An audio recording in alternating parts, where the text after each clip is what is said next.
الحمد لله نحمده ونستعينه ونستغفره ونؤمن به ونتوكل عليه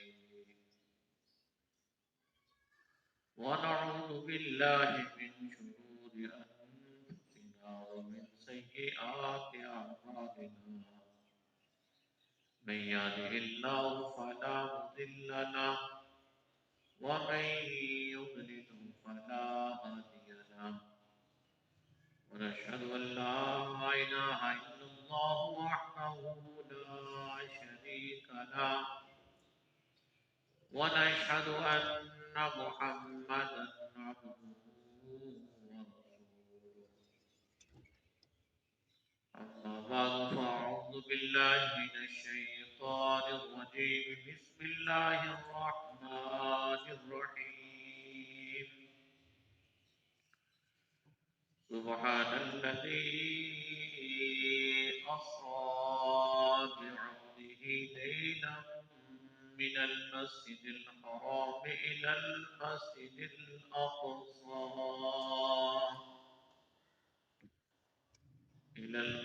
الأقصى الذي باركنا حوله لنريه من آياتنا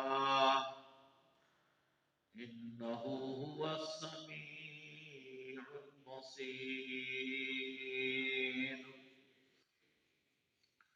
صدق الله العظيم وصدق رسوله النبي الكريم ونحن على ذلك لمن الشاهدين والشاكرين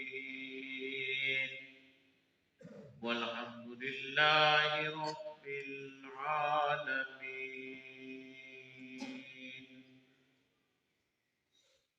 اللهم صل على محمد وعلى آل محمد كما صليت على إبراهيم وعلى آل إبراهيم إنك حميد مجيد اللهم بارك على محمد وعلى آل محمد كما باركت على إبراهيم وعلى آل إبراهيم إنك حميد مجيد رب اشرح لي صدري ويسر لي أمري واحلل عقدة من لساني يفقهوا قولي رب زدني علما رب زدني علما رب زدني علما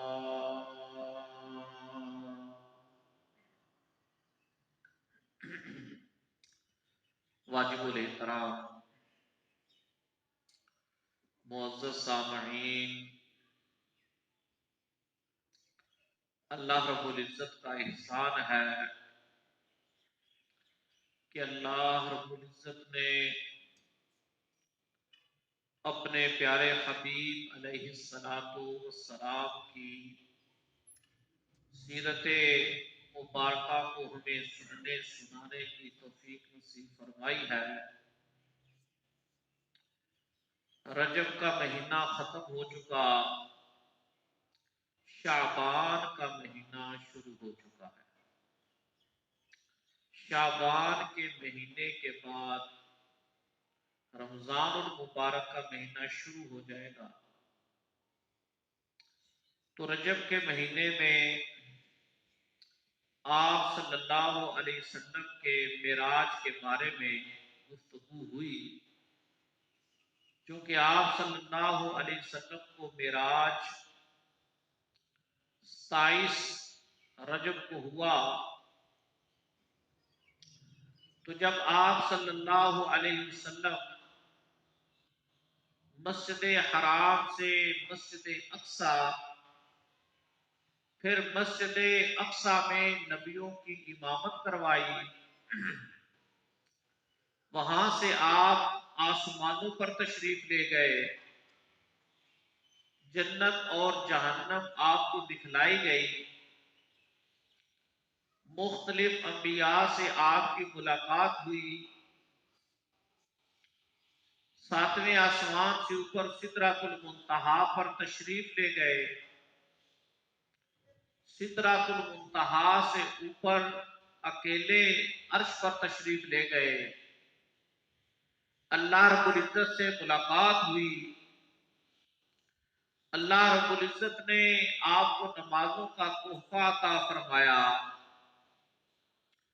وہاں سے آپ صلی اللہ علیہ وسلم دوبارہ جہاں سے آپ نے سفر شروع کیا تھا، ام ہانی رضی اللہ تعالی عنہا کے گھر سے، جو نبی صلی اللہ علیہ وسلم کی پھوپھی ہے، دوبارہ وہیں تشریف لے آئے۔ تو بعض روایات میں آتا ہے کہ یہ سفر اتنی تیزی سے آپ کے لیے ہوا کہ وقت کی رفتار تھم گئی، وقت رک گیا، اور اتنا سفر آپ جب طے کر کے آئے تو آپ کا بستر مبارک بھی ابھی گرم تھا۔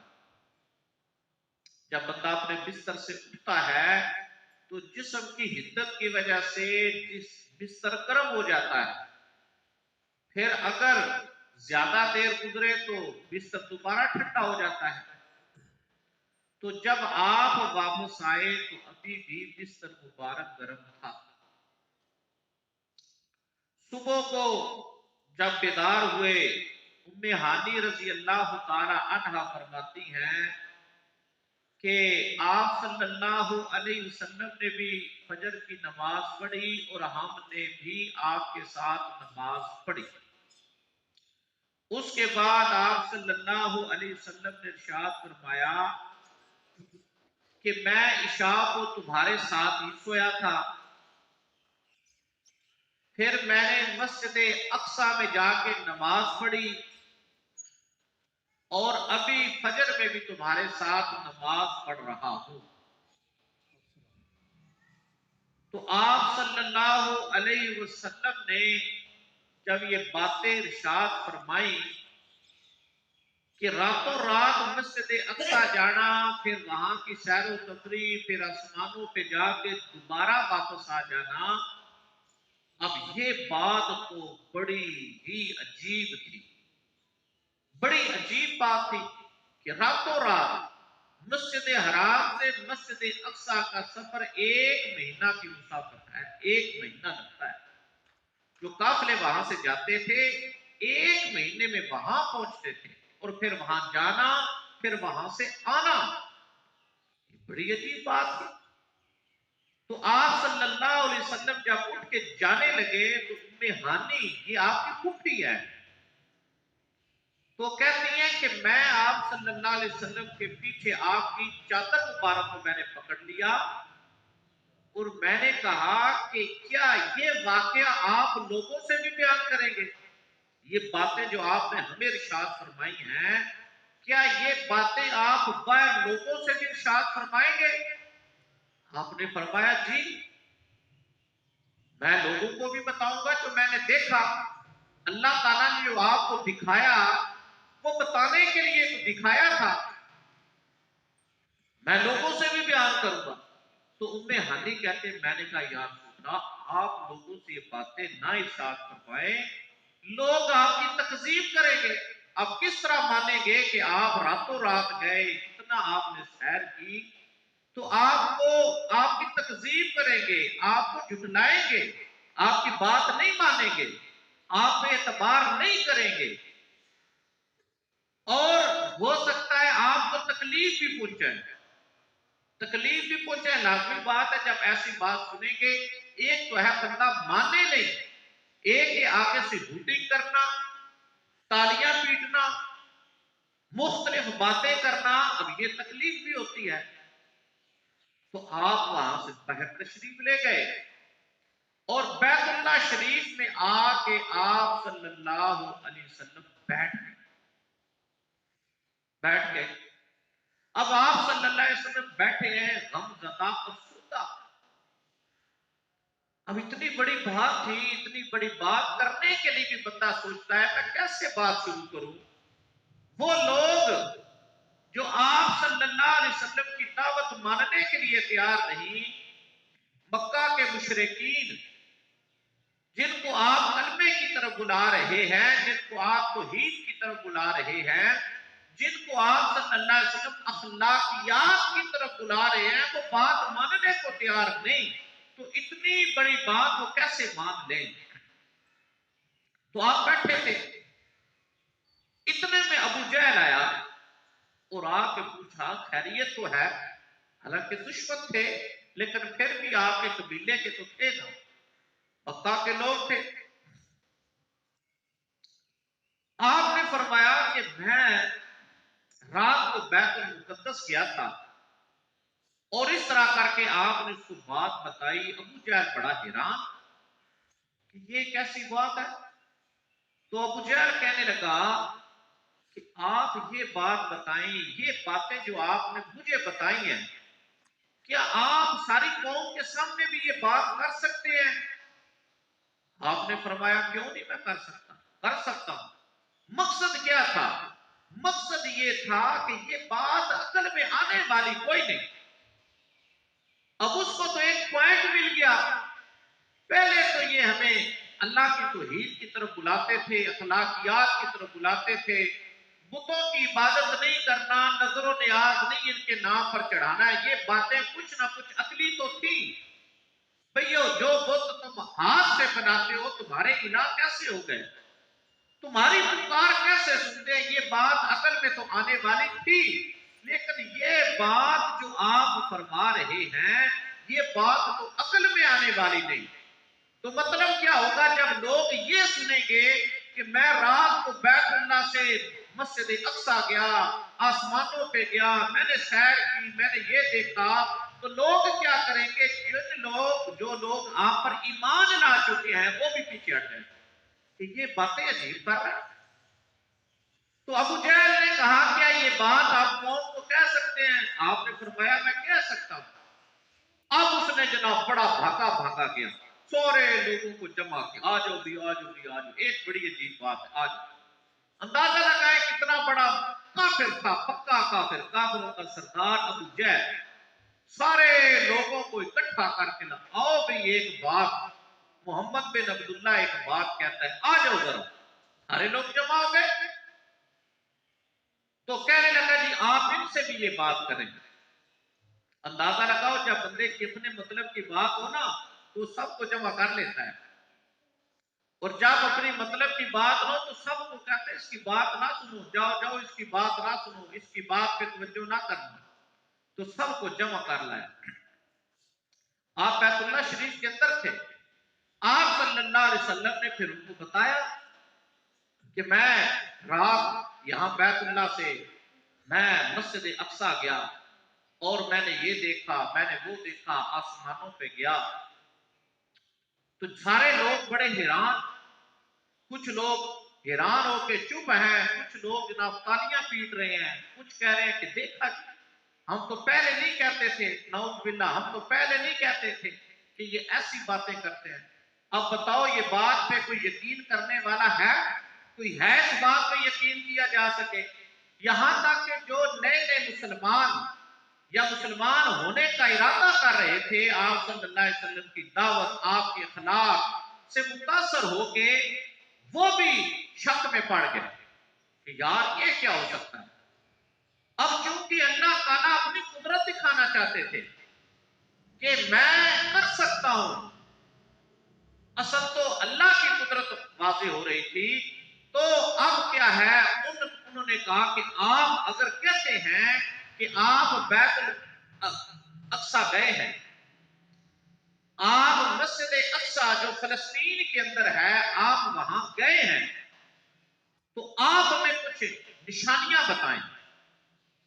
اب چونکہ یہ عرب لوگ جو تھے مکہ والے، یہ تجارتی قافلہ لے کے وہاں جاتے تھے شام میں، وہاں تجارتی قافلے لے کے جاتے تھے. جو تاجر تھے انہوں نے مسجد اقصی دیکھی ہوئی تھی، بہت بڑی مسجد ہے. اب انہوں نے کہا جی آپ ہمیں نا نشانیاں بتائیں. کیا نشانی ہے؟ آپ سفر پہ گئے تھے تو تو کوئی علامت بتائیں، کوئی نشانی بتائیں، ہمیں یقین ہو۔ آپ نے بتایا کہ ایک بات تو یہ ہے کہ جب میں جا رہا تھا تو راستے میں ایک قافلہ آ رہا تھا، اس راستے وہ جو قافلہ ہے ان کا ایک اونٹ گم ہو گیا تھا۔ جب میں ان کے قافلے سے گزرا ان کا ایک اونٹ گم تھا، تو میں نے آواز دے کے ان کو بتایا کہ تمہارا اونٹ فلاں جگہ پہ ہے۔ ایک تو یہ بات ہے۔ دوسری، جب میں واپس آ رہا تھا تو ایک قافلہ پڑاؤ کیا ہوا تھا، سو رہا تھا، تو ان کا جو برتن پانی والا ہے، میں نے اس برتن سے پانی پیا تھا، تھوڑا پانی تھا، وہ پانی ختم ہو گیا۔ دوسری علامت یہ۔ پھر انہوں نے کہا اچھا اگر آپ یہ کہتے ہیں کہ وہاں آپ گئے ہیں تو آپ یہ بتائیں کہ مسجد اقصی میں جب آپ گئے ہیں اس کے دروازے کتنے ہیں، اس کی کھڑکیاں کتنی ہیں، اس طرح کے انہوں نے سوال کیے۔ اب آپ یہ بتائیں، ایک بندہ، آپ لوگ اس مسجد میں آتے ہیں، اگر آپ سے سوال کیا جائے اس مسجد کے دروازے کتنے ہیں، اس کی یہ کھڑکیاں کتنی ہیں، اس کے ستون کتنے ہیں، تو کون بندہ آ کے گنتا ہے؟ جو آتا ہے وہ نماز پڑھتا ہے چلا جاتا ہے۔ اب اتنی بڑی مسجد ہو، یا آپ میں سے جو مسجد نبوی میں گئے ہیں، اب ان سے پوچھا جائے بتاؤ مسجد نبوی کے دروازے کتنے ہیں، اس کے ستون کتنے ہیں، یا بیت اللہ شریف کے تم بتاؤ کتنی طرف سے انٹری ہے، کتنے دروازے ہیں، تو آپ کہیں گے ہم تو وہاں پہ بھائی زیارت کے لیے گئے، طواف کے لیے گئے، کون جا کے وہاں گرتا ہے؟ اب انہوں نے جب یہ سوال کیا آپ علیہ السلام سے کہ آپ بتائیں،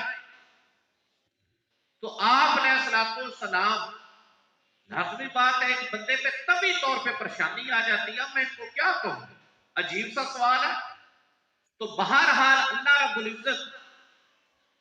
العزت اپنے نبی کو پریشان نہیں ہوتا دیکھتے، تو آپ فرماتے ہیں کہ اللہ رب العزت نے میرے سامنے مسجد اقصی کو سامنے سارے پردے ہٹا دیے، سب کچھ اللہ تعالیٰ نے سامنے لا کے رکھ دیا۔ اب مشرکین مکہ سوال کرتے تھے اور اللہ کے نبی گن گن کے بتاتے تھے اس کے اتنے دروازے ہیں، اس کی اتنی کھڑکیاں ہیں، اتنے ستون ہیں، ہر سوال کا جواب دیا۔ جتنے لوگ وہاں گئے تو نے کہا یہ بات بالکل انہوں نے سچ فرمائی۔ حالانکہ نبی صلی اللہ علیہ وسلم نے کبھی وہاں پہ ویسے سفر نہیں کیا تھا، کوئی تجارتی یا کوئی سفر نہیں کیا۔ اب ایک بندہ دے ہی نہیں اور ہر چیز کا صحیح جواب دے دے تو سب نے کہا یہ بات انہوں نے درست کہی ہے، یہ ٹھیک کہی ہے۔ تو اس طریقے سے آپ صلی اللہ علیہ وسلم کو بات بتائی۔ اب جو لوگ تھے درمیان میں پراپوگنڈا کرنے والے ہوتے ہیں، اب وہ ان کو موقع مل گیا، سب جو مسلمان تھے ان کے پاس جاتے، دیکھو بھئی یہ ایسی بات ہوئی ہے، دیکھو۔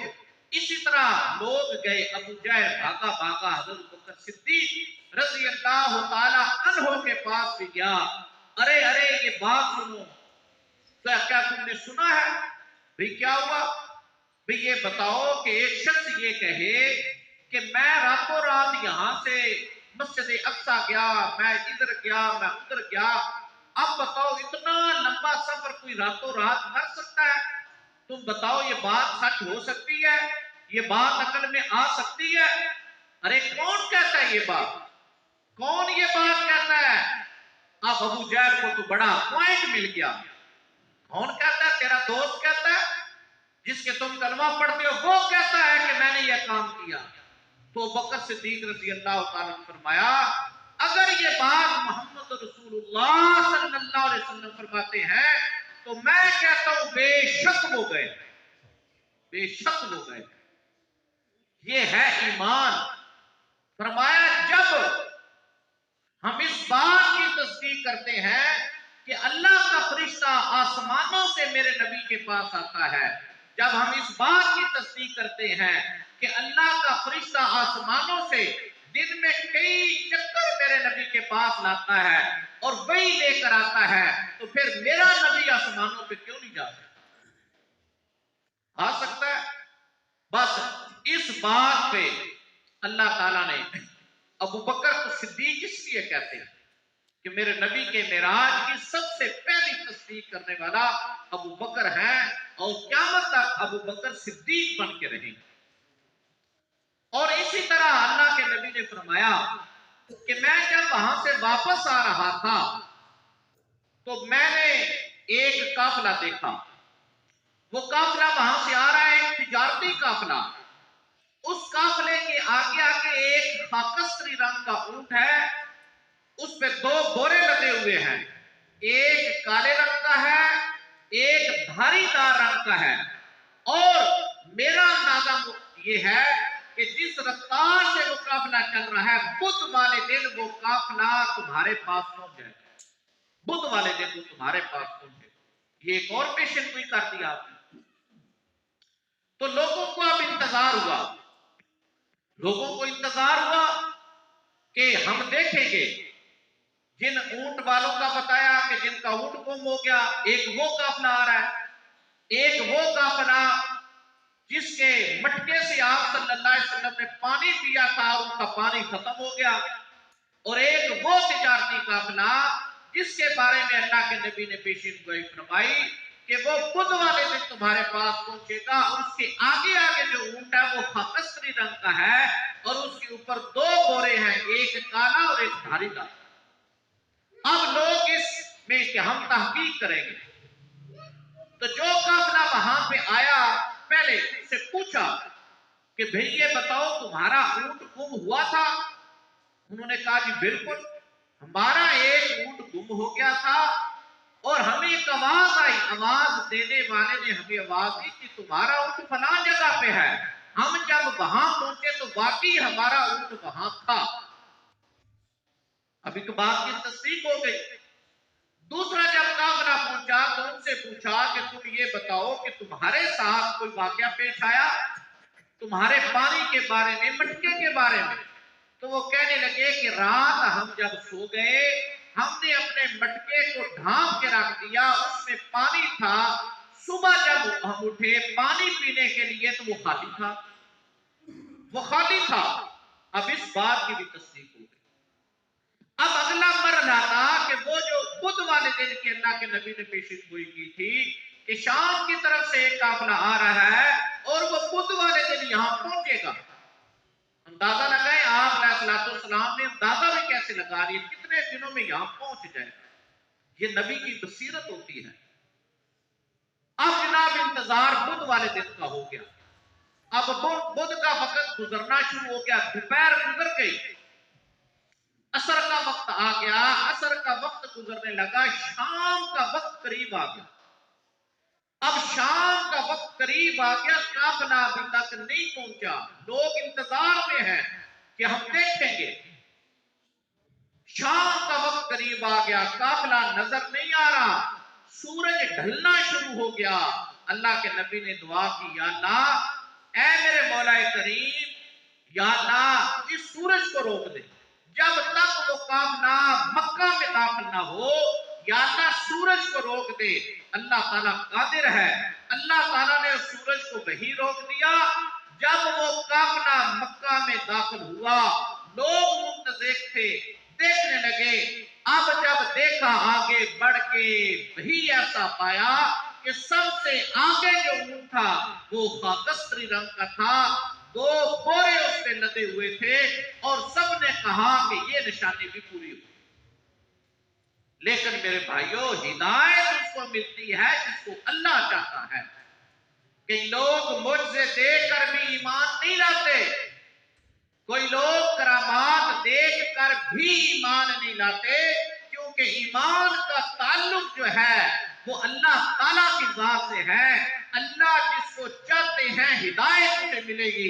اِنَّكَ لَا تَهْدِي مَنْ أَحْبَبْتَ وَلَكِنَّ اللَّهَ يَهْدِي مَن يَشَاءُ۔ اللہ نے اپنے نبی سے بھی فرما دیا، اے میرے پیارے حبیب، آپ جس کو چاہیں اسے ہدایت نہیں ملے گی، ہدایت اسے ملے گی جسے اللہ چاہے۔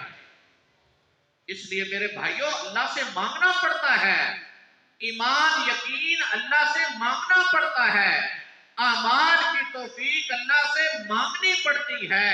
یہ دنیا، یہ ملک، یہ مال، یہ عہدے، یہ ڈگریاں، یہ اللہ دشمنوں کو بھی دے دیتا ہے، لیکن ایمان اعمال کی دولت صرف اور صرف اللہ اپنے محبوب بندوں کو عطا فرماتا ہے، نیک بندوں کو۔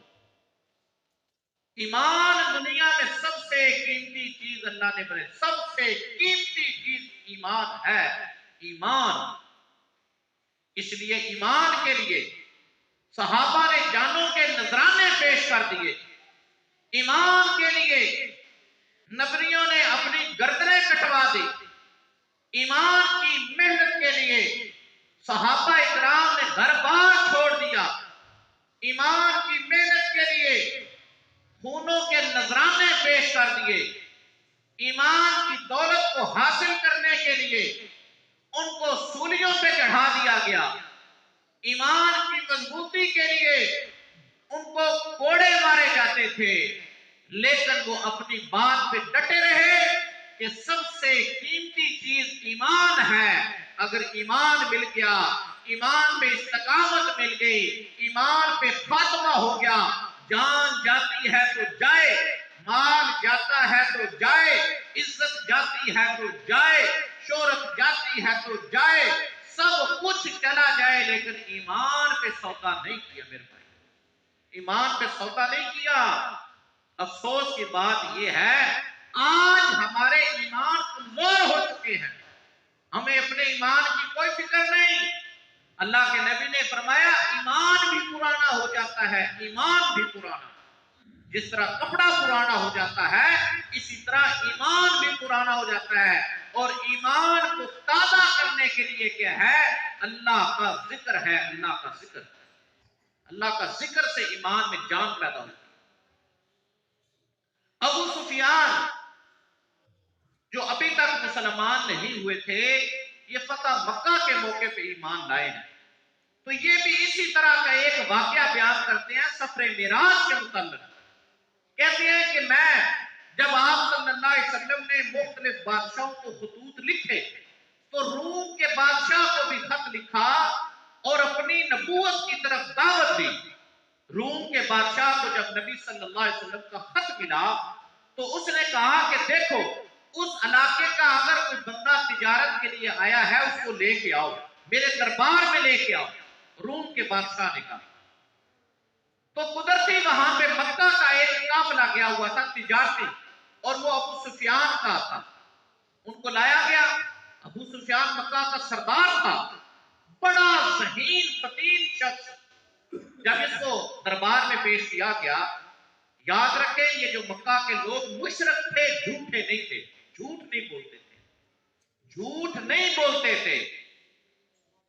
تو روم کے بادشاہ نے کچھ سوال کیے آپ سے، ابو سفیان سے چند سوال کیے، ان سوالوں کا جواب ابو سفیان نے جب دیا سچا سچا، تو وہ جو روم کا بادشاہ ہے نا، وہ سوچنے پہ مجبور ہو گیا اور کہنے لگا اگر جو باتیں تم نے کہی ہیں یہ سچی کہی ہیں تو واقعی وہ اللہ کے نبی ہیں۔ اب ابو سفیان کہنے لگا یہ تو کام خراب ہو گیا، یہ تو کام خراب ہو گیا، یہ بھی تصدیق کر رہا ہے کہ وہ اللہ کے نبی ہیں اور ہم مکہ کے اندر رہ کے جھٹلا رہے ہیں۔ تو کہتے ہیں میرے ذہن میں یہ پوائنٹ آ گیا، یہی پوائنٹ معراج والا۔ تو کہتے ہیں میں نے ان کو کہا کہ جی وہ ایک اور بات بھی کہتے ہیں، ایک اور بات بھی کہتے ہیں۔ اس نے کہا کیا؟ جی وہ کہتے ہیں کہ میں بیت اللہ سے چلا مسجد اقصیٰ تک، پھر میں نے آسمانوں کی سیر کی، یہ بات بھی کہتے ہیں، یہ بات ہماری عقل میں تو نہیں آتی۔ جب روم کے بادشاہ نے یہ بات سنی نا تو اس نے اپنے علماء کو بلایا، علماء سے کہنے لگا اس بات کا جواب دو، یہ شخص کیا کہتا ہے اس بات کا جواب دو۔ تو ان میں ایک شخص کھڑا ہوا جو مسجد اقصیٰ کا امام تھا، اس نے کیا کہا کہ یہ بات میں آپ کو بتاتا ہوں کہ یہ جو تاریخیں بتا رہا ہے تو اس وقت میں مسجد اقصیٰ کا امام تھا، رات جب ہم نماز پڑھ چکے مسجد اقصیٰ میں تو میں دروازہ بند کرنے لگا، مسجد کا جو مین گیٹ ہے وہ میں نے بند کرنے کی کوشش کی، لیکن مین گیٹ بند نہیں ہو رہا تھا، مسجد کا جو بڑا دروازہ ہے وہ بند نہیں ہو رہا تھا۔ میں نے چند لوگوں کو بلایا، ہم نے پھر زور لگا کے اس دروازے کو بند کرنا چاہا، لیکن مسجد کا دروازہ بند نہیں ہو رہا۔ پھر میں معمار کو لے کے آیا، مستری کو، میں اس کو لے کے آیا، اس نے آ کے دیکھا اور زور لگایا، اس نے کہا ہو سکتا ہے کہ یہ دیوار بیٹھ گئی ہو، دیوار کے بیٹھنے کی وجہ سے اب یہ دروازہ نہیں بند ہو سکتا، اس لیے کل آ کے اس کی مرمت کریں گے۔ وہ مستری چلا گیا، وہ بندے چلے گئے، اور یہ جو مسجد کے امام تھے یہ کہنے لگے میں وہیں سو گیا، میں وہیں سو گیا کہ دروازہ بند ہے اور اندر بہت سی قیمتی چیزیں تھی، میں وہیں سو گیا، میری نیند لگ گئی، میں سو گیا، مجھے کچھ پتا نہیں رات کو کیا ہوا۔ لیکن کہنے لگے صبح کو جب میں اٹھا اور میں نے ویسے ہی دروازے کو ہاتھ لگایا، دروازہ فوراً بند ہو گیا۔ تو اس کا مطلب یہ ہے کہ اس رات یہ دروازہ بند نہیں ہوا تو ضرور کوئی پروگرام تھا، اور وہ جو فرما رہے ہیں کہ یہاں نبی آئے تھے، امامت ہوئی تھی، وہ سچ کہتے ہیں۔ تو یہ اللہ کے نبی کا جو معراج تھا، اور اسی طریقے سے اللہ تعالیٰ نے جو نشانیاں پوری کی۔ تو میرے بھائیوں، ہدایت اس کو ملتی ہے جس کو اللہ چاہتا ہے، اس لیے اللہ تعالیٰ سے مانگا کریں۔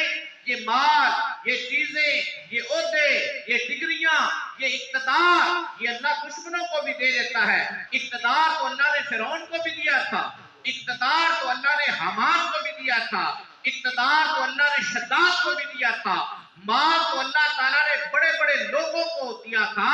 لیکن میرے بھائیوں، مال ملک کا مل جانا یہ خوش قسمتی نہیں ہے، اللہ کے قسم ایمان کا مل جانا، اعمال کا مل جانا، اللہ سے تعلق کا قائم ہو جانا، نبی علیہ السلام کی سنت کا زندگی میں آ جانا، 5 وقت کا نمازی بن جانا، قرآن کی تلاوت کرنے کی توفیق مل جانا، اللہ کے ذکر کرنے کی توفیق مل جانا، رسول اللہ صلی اللہ علیہ وسلم پہ درود و سلام پڑھنے کی توفیق مل جانا، یہ سب سے بڑی خوش نصیبی ہے۔